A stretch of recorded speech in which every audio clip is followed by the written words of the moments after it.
Up your Bibles to Habakkuk.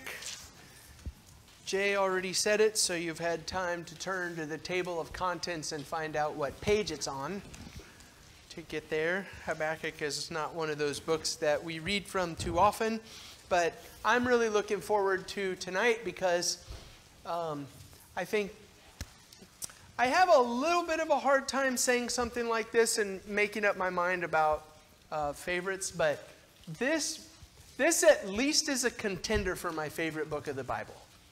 I love Habakkuk and what we get from this. And so here's what my plan is for tonight.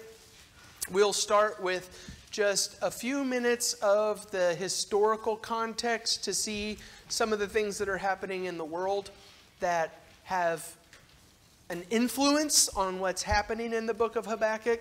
And then what we'll do is we'll just read Habakkuk. It's short enough that we can read the whole thing tonight and stop after each of the sections and make some comment about that. And I hope that this turns into a book. If it's, you know, maybe you've not spent a whole lot of time in Habakkuk. If this is maybe one of the first times that you've paid much attention to the book, then I hope that you love it. I hope it means something to you. There's a lot of good, practical, real-life things that come from this book. So, let's see, where am I? Ah, there we go. The invitation song is 404, if you want to do that. Okay, so here is, I know that the colors and the maps are smaller than normal instead of being on the full screen, but I wanted you to be able to see them side by side so that you can see exactly what I'm trying to show you here. In 627 BC, the last good king of Assyria died. And when I say the last good king, after he died in 627, everything was just downhill from there. The ancient world rebelled because they knew that everything that was coming was just weakness, and there was an open door, and they could. And this name maybe sounds a little bit familiar. Nabopolassar sounds like Nebuchadnezzar in the Old Testament. Nabopolassar is Nebuchadnezzar's dad. And so he is the king of Babylon before Nebuchadnezzar. And you see here just the very next year, in 626, Nabopolassar, the reason why I put this up here is because right around this area, you had Old Babylon. And Old Babylon teamed up with the Median Empire. And they said, we're going to go and we're going to fight against Assyria. And so this is Assyria at their height, which we talked a lot about this with Zephaniah. And the reason why I have these maps side by side is because all of this that was Assyria, when Nabopolassar comes on the scene, becomes Babylon. And so you've got this transition of one empire against another empire that turns into a major series of world events. It wasn't just something that happened right here at this one-time thing. You can see a couple years go on. Babylon and Media ultimately fight against Assyria, and that's when Babylon becomes the full Babylon that we know. This is something that's always interesting to me. This is Egypt down here. And this is Carchemish. This is what you might call Assyria's last serious big stand against the Babylonian Empire. And what is interesting to me about this is that Assyria, who had conquered Egypt down here, calls to Egypt for help, and Pharaoh Necho is on his way up to help Assyria fight against Babylon, and that's the event that King Josiah got killed in. Remember, Necho is coming up from Egypt, and Josiah, for whatever reason, I don't know why he did this, but for whatever reason, Josiah tries to cut Necho off and gets killed, and Necho goes up and fights against Babylon with Egypt and loses, and runs back down to Egypt. But I think one of the reasons why that matters for us is if you're Nabopolassar and Nebuchadnezzar, and Egypt is coming all the way up into your territory to fight against you, you don't like Egypt very much. And the reason why that matters is because Jerusalem here, this little piece of land, all throughout history, nobody cares about what we call the Holy Land and Palestine, this little piece of land. No, the only people who care about this piece of land are the Jewish people, except for this one thing. It is the one and only bridge from north where Babylon is to south where Egypt is. And so when Babylon is coming south to fight with their enemies, Egypt, Jerusalem is just a casualty in the way. And so that's not really, it's not like Jerusalem is some sort of significant player on the world stage at this point. They're just a bridge to the other significant players. But I think that helps us to understand a little bit about what we're reading along the way and why some of the things are happening that are happening. So here's what I would like for you to see for Habakkuk. I'm sorry about that. It looks like my slides didn't transfer well from PowerPoint to Keynote. That arrow should be right here. Habakkuk is written right between this period of time in 609 and 605, where it looks like Babylon is going to become something significant, but they still really haven't yet. They haven't taken control of the world. So with that in mind, let's start reading Habakkuk. And I'll try to throw these up here as best I can, but I'll probably forget, and it's okay. You don't need it anyway. Most of our Bibles divide this stuff out for us pretty good anyway. So Habakkuk chapter 1 and verse 1, the oracle that Habakkuk the prophet saw.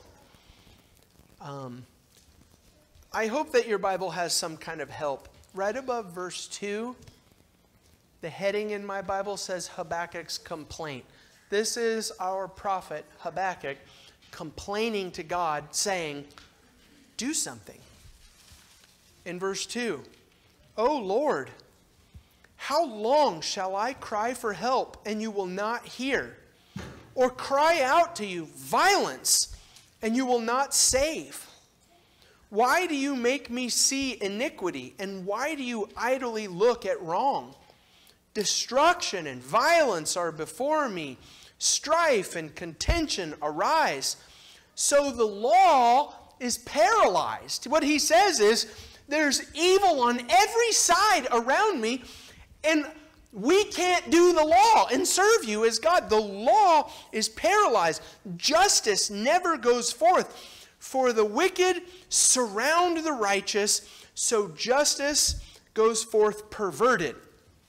And the very first thing here that starts out is Habakkuk saying to God, God, the world is a mess right now, and Judah and Jerusalem, our people, are a mess right now. And he's asking God, he's crying out to God, do something about this. And I think one good thing to take away from this, at least as you think about how the book starts, is be careful what you ask for.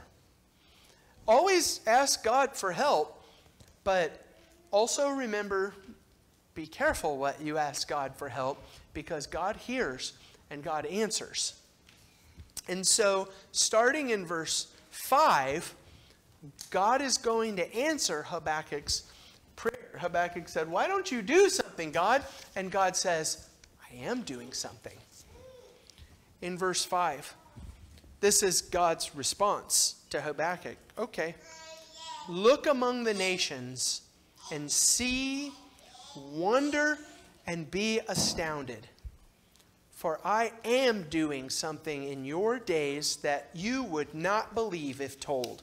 For behold, I'm raising up the Chaldeans, that's the Babylonians. This is God basically saying, the world is in this teeter-totter spot right now.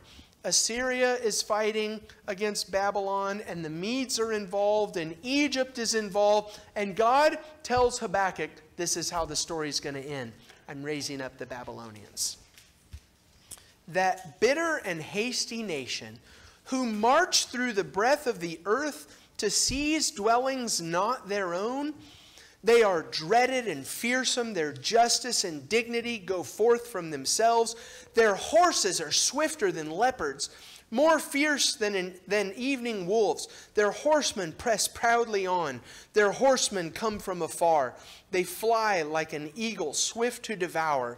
They all come for violence.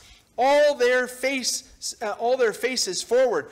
They gather captives like sand. I would stop here just 1 second, if you're Habakkuk, hearing what God has to say. Do you remember back in verse 2, Habakkuk is crying out, violence and you will not save. And he says it again a little bit later. He says, there's violence all around me. Destruction and violence are before me. Why don't you do something, God?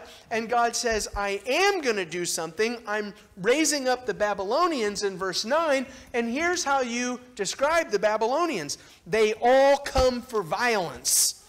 All their faces forward. They gather captives like sand. At kings they scoff, and at rulers they laugh.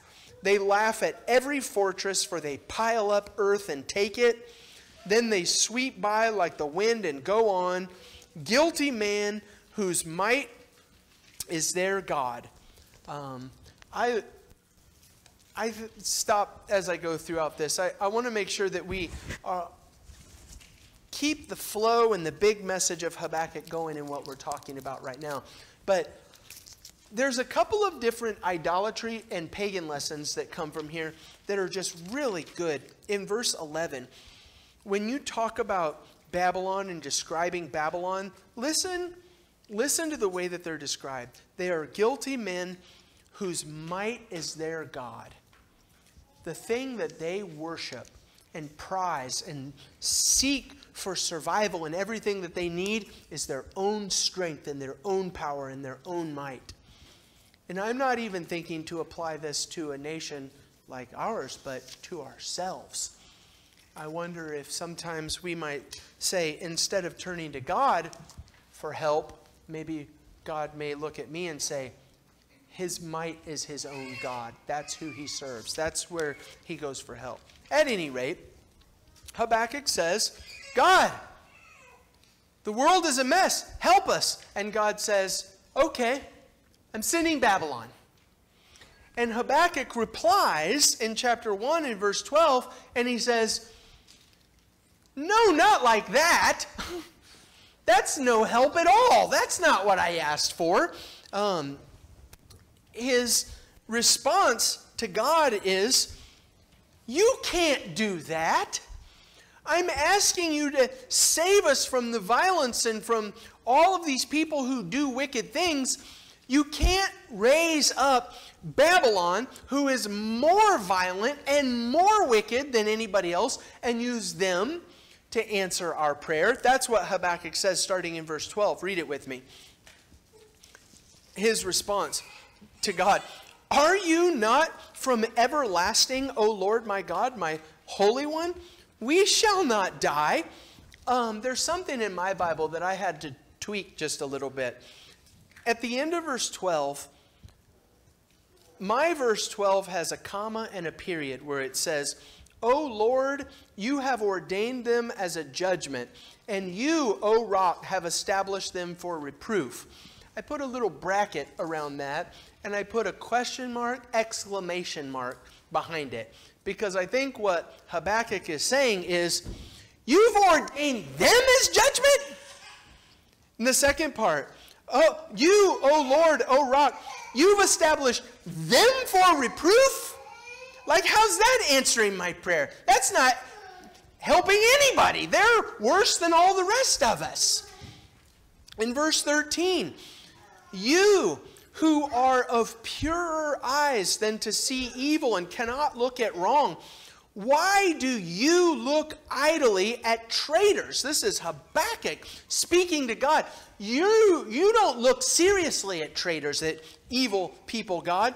And why do you remain silent when the wicked swallows up the man more righteous than he? That's a major key to understanding Habakkuk, I think. You can't have Babylon fix this problem. They're more wicked than everybody else. Verse 14. This is what Babylon is going to do. Babylon gathers and sucks up all of these other nations. Verse 14. You make mankind like the fish of the sea, like crawling things that have no ruler. He brings Babylon. He brings all of them up with a hook. He drags them out with a net. So how is God going to use Babylon? Imagine a bunch of people, the nations down here, and Babylon just throws a net in and captures all the people. He's a captor, not a savior. 15. He brings all of them up with a hook. He drags them out with a net. He gathers them in his dragnet. So he rejoices and is glad. Therefore, he sacrifices to his net and makes offerings to his dragnet. His might is his God.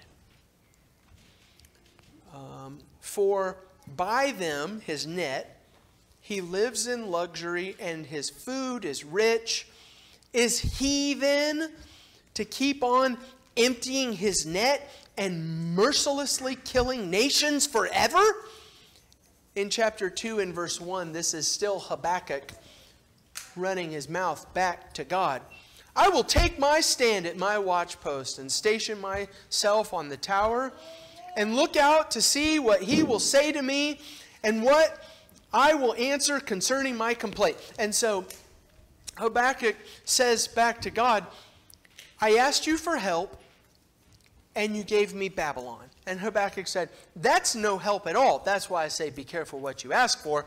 And he finishes by, I'm going to sit in my watchtower. I'm just going to sit and watch what God does. Then in chapter 2 and verse 2, God speaks back to Habakkuk in verses 2 through 4. God's answer is, oh, Habakkuk, it will happen. Habakkuk's response is, no, you can't do that, God. And God's answer is, no, this is what's going to happen. Verse 2, the Lord answered me, write the vision, Habakkuk. Make it plain on tablets, so he may run who reads it. For still the vision awaits its appointed time. It hastens to the end. It will not lie. If it seems slow, wait for it. It will surely come. It will not delay. So God's response is, no, this is what's going to happen. Verse 4, behold, his soul is puffed up. It is not upright within him, Babylon, but the righteous shall live by faith. And in this context, that last saying that should sound familiar to you, you're going to see it in Romans and Galatians and Hebrews in the New Testament. But the righteous shall live by faith. And what God is saying to Habakkuk in this context is, basically, don't question me. I said it's going to happen. This is what's going to happen. Your job is to trust me. The righteous person will live by faith. And then there's another section down here from verses 5 through 20. There is a little bit of comfort for Habakkuk in this, because God is going to say, but don't you worry your pretty little face. Babylon is going to get theirs when their time comes. In verse 5, moreover, wine is a traitor. Your New American Standard Version says, wine betrays an arrogant man. Babylon is like a drunk who has consumed a bunch of wine, and they think they're going out there conquering the world, and they are conquering the world, but God says that wine is a betrayer to the arrogant person who thinks that they've got everything figured out. Moreover, wine is a traitor, an arrogant man who is never at rest. His greed is as wide as Sheol. Like death, he never has enough. He gathers for himself all nations and collects as his own all peoples. Shall not all these take up their taunt against him with scoffing and riddles for him, and say, woe to him who heaps up what is not his own, for how long, and loads himself with pledges? Will not your debtors suddenly arise, and those awake who will make you tremble? Then you will be spoil for them, because you have plundered many nations. All the remnant of the people shall plunder you, for the blood of man and violence to the earth, to cities and all who dwell in them. So God says, Babylon's going to go around and pick up people and plunder people and commit all kinds of violence. And he says, don't worry, because those people are going to plunder Babylon. Babylon is going to get his. That's the message. Verse 9. Woe to him who gets evil gain for his house, to set his nest on high, to be safe from the reach of harm. You have devised shame for your house by cutting off many peoples. You have forfeited your life. For the stone will cry out from the wall, and the beam from the woodwork respond. Woe to him who builds a town with blood and founds a city on iniquity. Behold, is it not from the Lord of hosts that peoples labor merely for fire, and nations weary themselves for nothing? For the earth will be filled with the knowledge of the glory of the Lord as the water covers the sea. I think of these verses all the time, and I think how you start something matters. And why you do something matters. If you start something with evil intent and with evil purposes, it doesn't matter what it becomes. If it started in an evil way, it's going to have destruction as its end. And he says to Babylon, they've done what they did for evil gain for his own house. In verse 12, woe to him who builds a town with blood. His end is going to be destruction. There's no victory at the end of the road for him. Verse 15, woe to him who makes his neighbors drink. Remember before, Babylon was like a drunk man who was arrogant, and this is what he does. He makes his neighbors drink. You pour out your wrath and make them drunk in order to gaze at their nakedness. You will have your fill of shame instead of glory. Drink yourself and show your uncircumcision.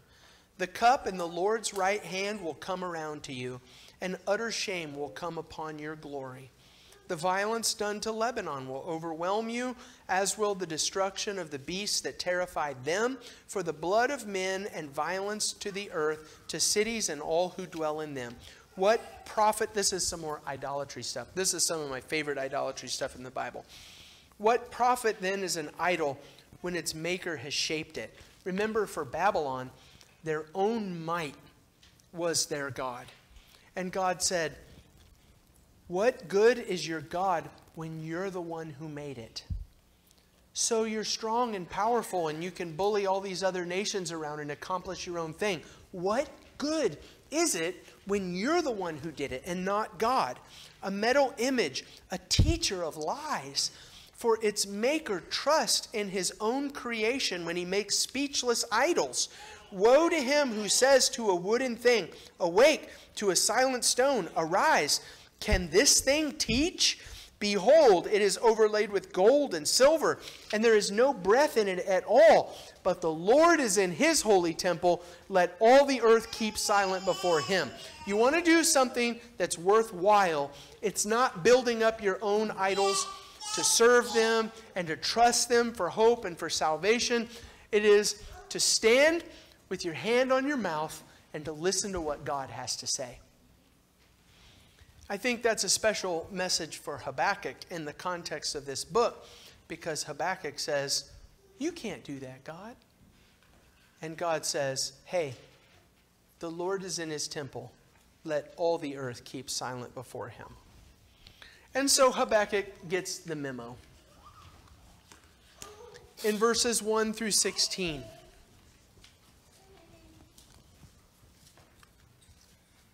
this is where you start to get some practical stuff for life. This is, if you read through this prayer that Habakkuk offers at this point, I'll summarize as best I can what I think Habakkuk is saying. He says, you know what? God has always defeated his enemies in the past. And the implication is, if he's always done it in the past, I have every confidence that he will continue to do it in the future. And so verses 1 through 16, a prayer of Habakkuk the prophet according to the Shigionoth. O Lord, I have heard the report of you, and your work, O Lord, do I fear. In the midst of the years, revive it. In the midst of the years, make it known. In wrath, remember mercy. God came from Teman, and the Holy One from the Mount Paran. His splendor covered the heavens, and the earth was full of his praise. His brightness was like the light. Rays flashed from his hand, and there he veiled his power. Before him went pestilence, and plague followed at his heels. He's just think about what God did to the Egyptians. This great and powerful nation that had all power and control over God's people, and he's saying they were nothing before God. He was able to completely destroy them with pestilence and plague. In verse 6, he stood and measured the earth. He looked and shook the nations. And then eternal mountains were scattered and everlasting hills sank low. His were the everlasting ways. I saw the tents of Cushan in affliction. The curtains of the land of Midian did tremble. Was your wrath against the rivers, O Lord? Was your anger against the rivers, or your indignation against the sea?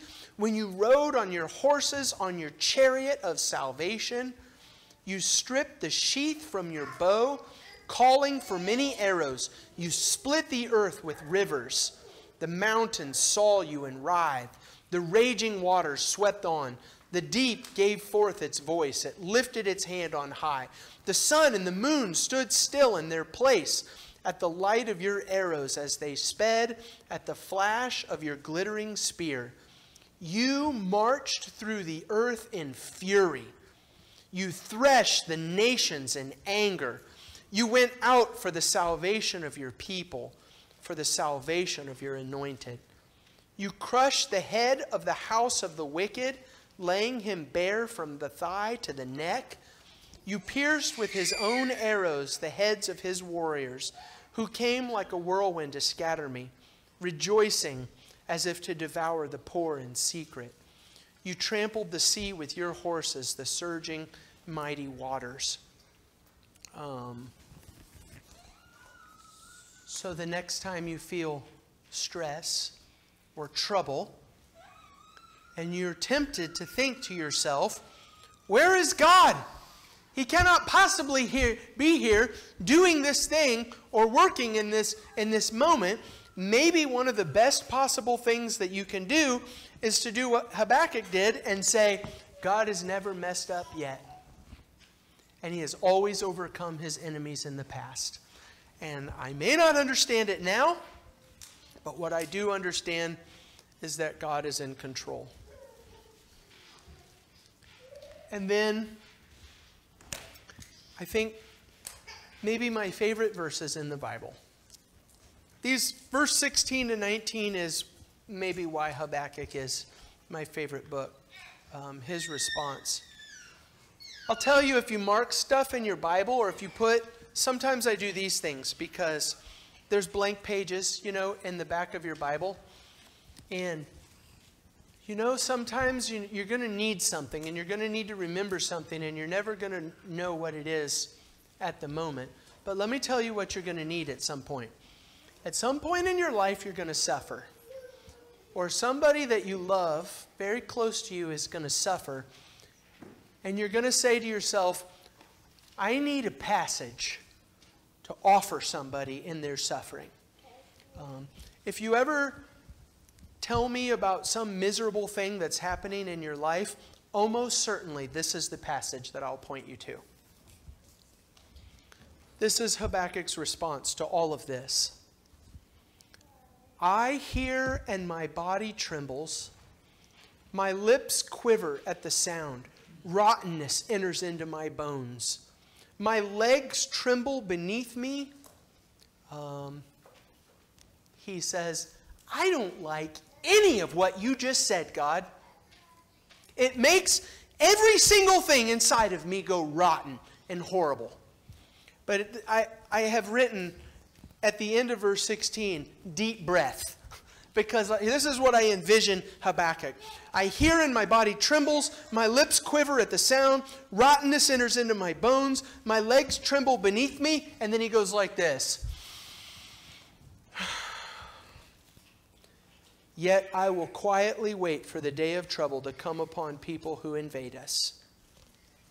He accepts it, even though he doesn't like it.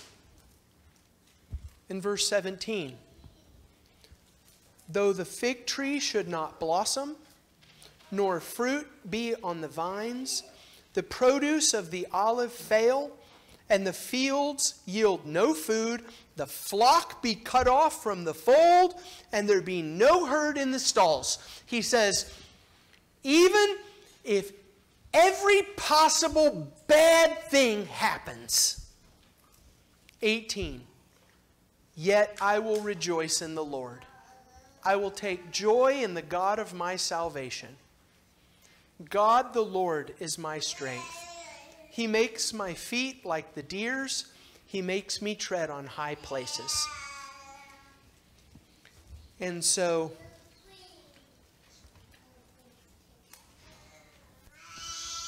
I think I'll even do this. That last part is my one-sentence summary of the book of Habakkuk. I don't like it, but okay. You're God. And that but okay part points us back to chapter 2 and verse 4. Babylon's soul is puffed up. It is not upright within him, but the righteous shall live by his faith. God's response to Habakkuk is, it is not your job to understand this. And it is certainly not your job to approve of it. It is your job to trust me and to know that I'm in control and that I am going to take care of this. I'm going to go to Romans chapter 1 since that's where we started studying today, and this is where we're going to study on Wednesday. Romans chapter 1 and verses 16 and 17 is like the thesis statement of Romans. This is what Romans is about in 2 verses. Paul says, I am not ashamed of the gospel. And I think that if you would stop and consider what we talked about in class this morning, Paul saw the resurrected Jesus. He was convinced, man, he knew this is God's will. This is what I'm supposed to do. And he went out and he did it. And the only thing that he got in return for it was persecution and being stoned and left for dead multiple times. And so here's Paul trying to mesh in his head that this is God's will. I know that it is God's will because he showed me and he told me. And everywhere I go, all I get is trouble for doing God's will. But he's reached a spot in Romans at the end of his work where he says, and I am not ashamed of it. I am not ashamed of the gospel. The gospel, is the power of God for salvation to everyone who believes, to the Jew first and also to the Greek. For in it, in the gospel, is the righteousness of God. It is revealed from faith for faith. As it is written, the righteous shall live by faith. That's our quote from Habakkuk. And this is our God. This is our service to God through Jesus as Christians. It's not my job to always understand everything or to like everything. It is my job to put my faith and my trust in Jesus. And sometimes that means I'm going to end up with this. I don't like it, but okay. Because the righteous shall live by faith. So that's Habakkuk. If you're here tonight and you're not a Christian, the invitation that we offer at the end of each of our lessons. It's an invitation, because what it does is it is saying to you, here is a God who has always been right in the past and controlled everything and done everything exactly the way that he wanted to do it. And maybe you're sitting here and you've reached a spot in your life and in your faith where you're willing to say, you know what? I'm ready to put my faith in that, in God. And I know that it's not going to be an easy road, and that I'm probably not going to like every aspect of Christianity. But Christianity is to say, Jesus is king and I will serve him. And that's the end of the sentence. If you want to do that tonight, come forward, make your needs known as together we sing the invitation.